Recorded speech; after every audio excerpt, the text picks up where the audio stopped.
નમસ્કાર, હું છું એન્કર અર્પિતા પટેલ. આપ જોઈ રહ્યા છો news snap channel. News snap ચેનલમાં દર્શક મિત્રો આપનું હાર્દિક સ્વાગત છે.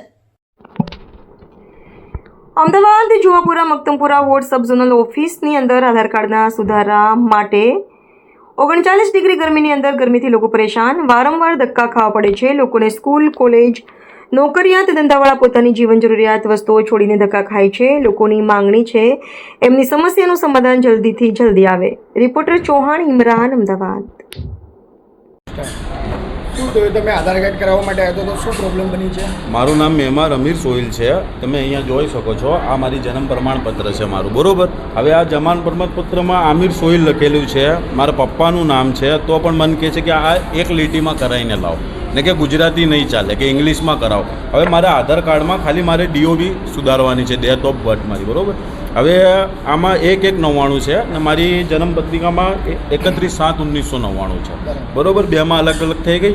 હવે સાહેબનું કહેવું એવું છે કે આધાર કાર્ડના પ્રમાણે તમે તમારી જન્મ તારીખ બનાવો. તો મારું ઓલરેડી આધાર કાર્ડ તો ખોટું છે, એમાં જન્મ તારીખની મિસ્ટેક જ છે મારે. હવે આને હું સુધારવા જઈશ તો પહેલાં પણ મને પ્રૂફ માંગશે કે તમે પ્રૂફ આપો તો હું તમને સુધારી આપું. હવે એમને હું આધાર કાર્ડ આપીશ તો એ તો એ જ જન્મ તારીખ નાખશે અંદર.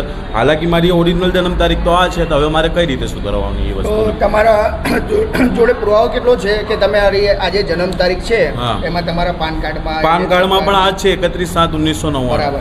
તો આધાર કાર્ડ માટે તમે કેટલા ધક્કા ખાધા છે? મારા તો 5 થી 6 ધક્કા થઈ ગયા ને આ ભાઈને તો 11મો ધક્કો. તમારા જોડે બધા પુરાવા છે? હા, છે ને જોડે. બરાબર. હા, તો તમે બતાવ્યા છો અહીંયા? હા, એમને દેખાડ્યો. અત્યારે પણ તમારે આમે તમે કહેતા હો તો અત્યારે તમારે સમક્ષ જઈને આપણે વાત કરી લઈએ. એ જ કહેશે કે આ આમિર સોહિલ લખેલું જે છે એક લીટીમાં તમારું નામ આવવું જોઈએ. ચલો, એ તો સરકારની ગાઈડલાઈન ઉપર આપણે એક લીટીમાં નામ કરાવવું ફરજિયાત છે, પણ તમારે આ વસ્તુ એમને જાણ કરી છે કે નથી કરી એમણે? ના, અત્યાર સુધી તો નહીં, જાણ નથી કરી એમ. ખાલી એમ તમને ધક્કા જ ખવડાવે છે. હા, પછી આ ભાઈને હાલત જોઈને આટલી ગરમીની અંદર તમે આવો છો, શું કરીએ, આવવું પડે ને. તમારે તમને કશું થઈ જાય તો એની ફેમિલીની જવાબદારી કોઈ લેવાવાળું નથી, કોઈ લેવાવાળું. તમે શું કરો છો? શું નામ તમારું? મારું નામ માહિર છે. બરાબર. શું કરો છો તમે? હું અત્યારે સ્ટડી કરું છું, કોલેજ ચાલુ છે મારી. બરાબર, કોલેજ ચાલુ છે. તો શું થયું છે તમારે? મારે આધાર કાર્ડમાં એવું છે કે મારા પપ્પાનું નામ આમીન છે, એમાં અમીન થઈ ગયું છે. સૌ પ્રથમ હું પહેલાં આવ્યો ને તો મને એમ કીધું કે ચૂંટણી કાર્ડ લાવો, એમાં ચૂંટણી કાર્ડમાં નામ તમારું સાચું હોવું પડે. તો હું ચૂંટણી કાર્ડ બનાવરાઈને લાવ્યો. આ રહ્યું મારું ચૂંટણી કાર્ડ, આમાં બધું સાચું છે. પછી ઇંગ્લિશની વાત કરી, ઇંગ્લિશમાં કરાઈ તમે? હા, કરાઈ. એમાં શું નામમાં મને એમ કીધું કે પેલા જન્મનો દાખલો આવ્યો, મારે જન્મ તારીખ સુધારવા માટે. તો મારે ગુજરાતીમાં હતું, તો ગુજરાતીમાં હતું તો મને એમ કે ઇંગ્લિશમાં અને ગુજરાતીમાં બંનેમાં કરાયેલા.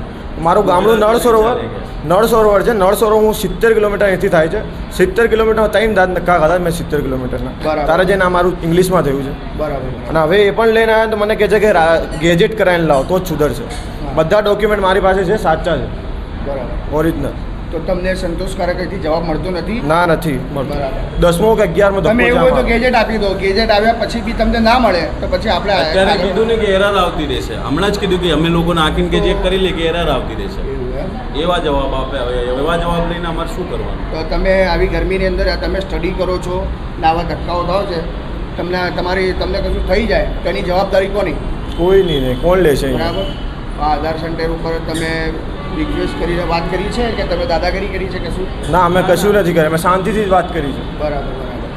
તો જુઓ હવે આ શું થાય છે, તમે આપો ડોક્યુમેન્ટ્સ, બરાબર. એમને શું જવાબ મળે છે આપણે જઈએ એમના ત્યાં. બરાબર.